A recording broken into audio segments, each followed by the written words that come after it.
మన భారతదేశంలో ఎందరో మహానుభావులు జన్మించారు.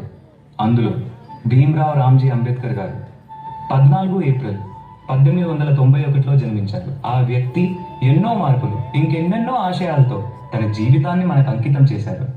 అలాంటి గొప్ప మనిషి కథ మనందరి కోసం.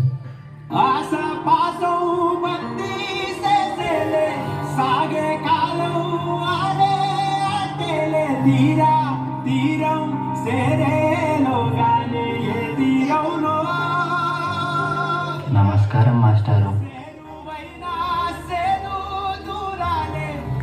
పిల్లలు, ఈ ప్రశ్నకి మీరు ఎవరు సమాధానం ఇస్తారు? నేను చెప్తాను మాస్టారు. భీమ్రావ్, ఆగిపో. నువ్వు ఆ బల్లాన్ని తాకితే దాని వెనకాల ఉన్న మా భోజనం మైలైపోతుంది. నువ్వు కూర్చో. నువ్వు వెళ్ళి రాయి భీమరావు.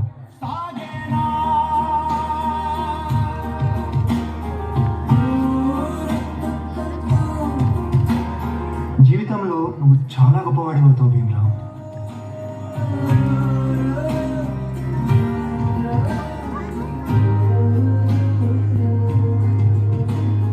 నీ వల్ల మా భోజనం మైలైపోయింది. ఇది కూడా నువ్వు పెట్టిను.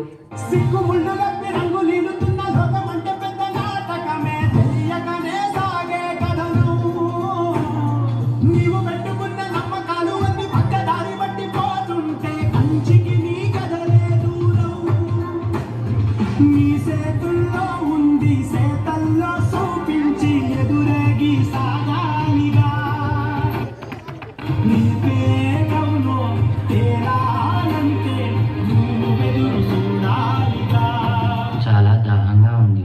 తాగడానికి మంచినీళ్ళు ఇస్తారా?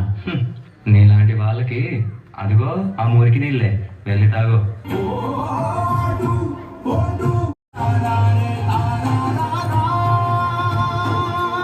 నువ్వు ఎవరికీ తల వంచకూడదు.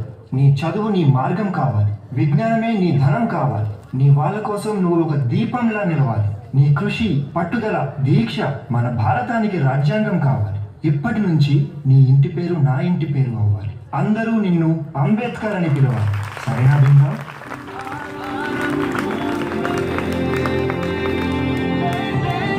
ఎంతమంది తనని తక్కువగా చూసినా చదివే లోకంగా మార్చుకొని మెట్రిక్ సాధించాడు. అదే సమయంలో పెద్దలు తన పెళ్లి కూడా చేశారు. సాయాజీరావు గాయక్వాడ్ అనే మహారాజు సాయంతో విదేశాల్లో చదువు పూర్తి చేసి ఎన్నో గణితలు సాధించి తిరిగి వస్తారు.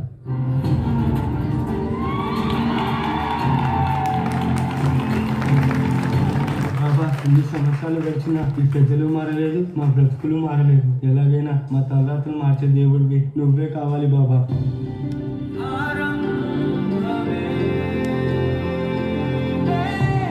నా ప్రజల కోసం ఎంత కష్టమైనా పోరాడతాను.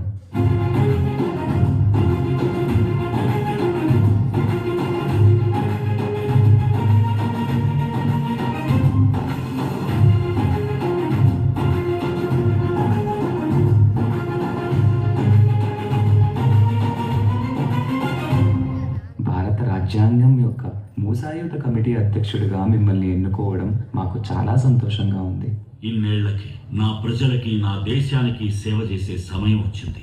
భారత రాజ్యాంగాన్ని నిర్మించే అవకాశం నాకు దక్కింది. దీనికోసం నా ప్రాణాలు అర్పించడానికైనా సిద్ధంగా ఉన్నాను.